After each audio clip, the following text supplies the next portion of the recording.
World Championship victory to my father was everything. 40 years ago, one of the most charismatic Formula One drivers of all time won the World Championship. James Hunt secured his title on the 24th of October 1976 at Fuji in Japan. Today, Unique and Limited, in partnership with McLaren, is commemorating this momentous occasion.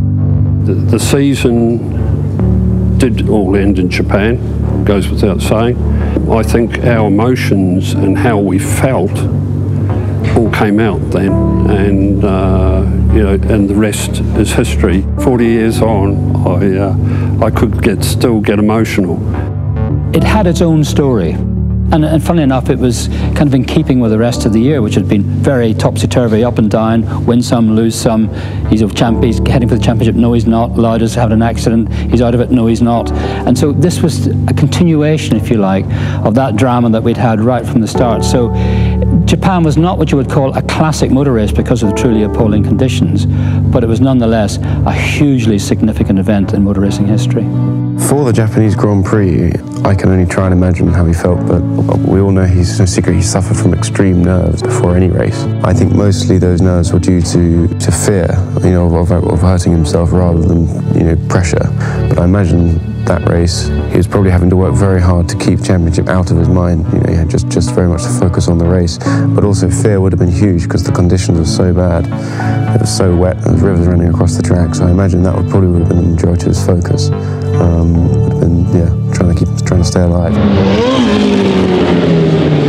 M23 was a car that I thought was not flash, if I could say that. But for its ability to, you know, for handling, for preparation from a mechanic's point of view, it was an ideal car to work on. One of the most successful chassis McLaren have ever made in terms of longevity. I think it ran for 5 seasons. So I'm sure Dad was very happy with that chassis as well.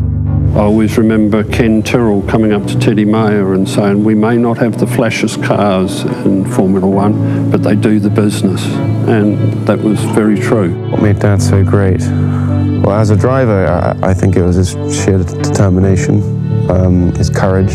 I think what made him great as a person, he was determined to be himself and be his own way and do it his own way. He really was exceptional. He was just very different, very colourful, very exciting, just a great guy to have as a world champion. 40 years after James Hunt's title was secured is the perfect time to bring this event back to life. What we do with Unique and Limited is pretty special just because we recreate moments in history the way they've never been seen before. We try to capture it from different perspectives, from different angles, as authentic as possible, the way it could have not been captured with the technology from the past.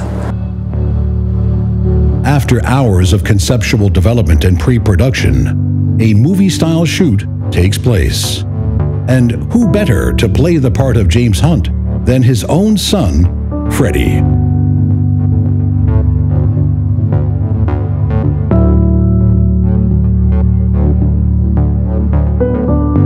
Creation of the historic events in this manner, I think, is great. It kind of keeps it alive, it refreshes it.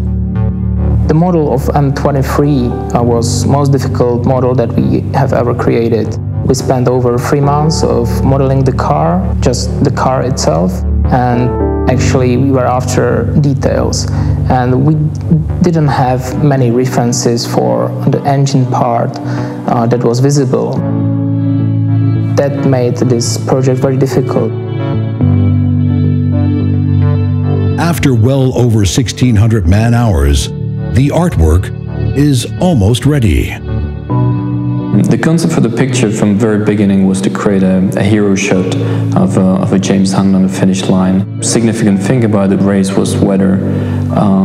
So we wanted to keep the dark clouds and the dark atmosphere in the picture combined with the bright light coming from the back, which I think worked quite well in the end. So proud of him for what he did and how he did it.